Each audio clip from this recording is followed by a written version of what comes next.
Hey everyone, I'm Andy Farron alongside Larry Herb, Xbox Live's Major Nelson, here in San Francisco for the Xbox Media Showcase event. Thank you very much, Andy. We have seen some amazing games down here. We have seen some great game add-ons for Gears of War 3. We've seen Resident Evil, Operation Raccoon City, Fable the Journey, and more. So we cornered the developers, locked all the doors, and said if they answered our questions, maybe we'd think about letting them go. Here's what they had to say. We have our fourth DLC coming out in March 27th. It's called Forces of Nature. It's a map pack very similar to Phoenix Rising that we released back in January. It comes with 5 new maps, 4 new character skins. We have 250 gamer score points, new weapon skins, and each map is themed around a certain nature element. And so you have rain, you have snow, floods, tornadoes.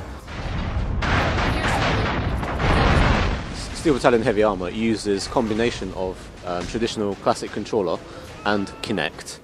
The original Steel Battalion on Xbox, in fact, was pretty much all about procedures. It was about booting up your machine. It was about, preparing to move it and then maneuvering the tank itself, the vertical tank, and that was, the majority of the gameplay itself. Now, in Steel Battalion Heavy Armour, yes, there's that as well, but there's more to it, and it's about other crew, it's about being in a battlefield. The kids are on this sort of park we've created for Pixar in conjunction with them. It's sort of like a little playground where these kids are all imagining that they're their favorite Pixar characters.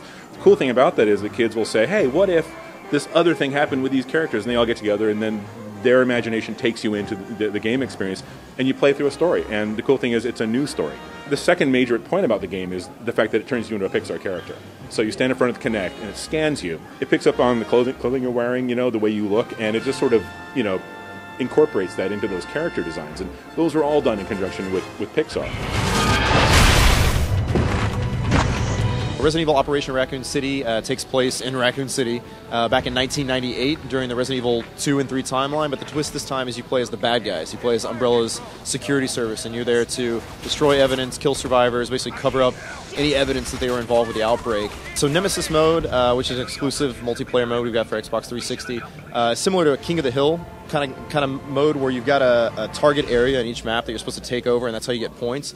But there's also a Nemesis walking around the environment indiscriminately killing everyone. So there's also a Nemesis control box where you can go program the Nemesis to either attack the other team or guard an area.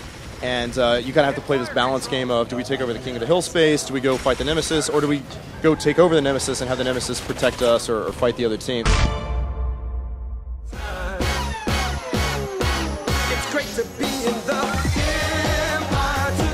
Yeah, so Kinect Star Wars is really the first Star Wars game that's for everybody who's a Star Wars fan. In this build, we're showing Jedi Destiny. We have a new level that we haven't shown before that kind of showcases a lot of the lightsaber combat.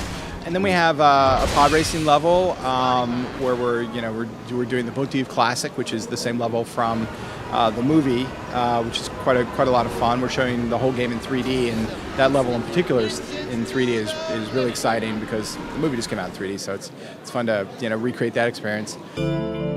We've given you 3 or 4 glimpses from the game experience. Now, first glimpse of the game is allowing you to control and do a bit of exploration in the world with your horse.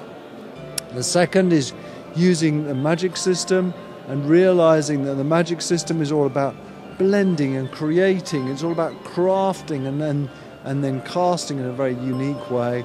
And then the third section is all about putting all those things together. Well, Andy, I'd say they did quite well for themselves. Yeah, they cooperated, and so they got out alive. Thanks for watching Inside Xbox, everyone. We'll see you next time.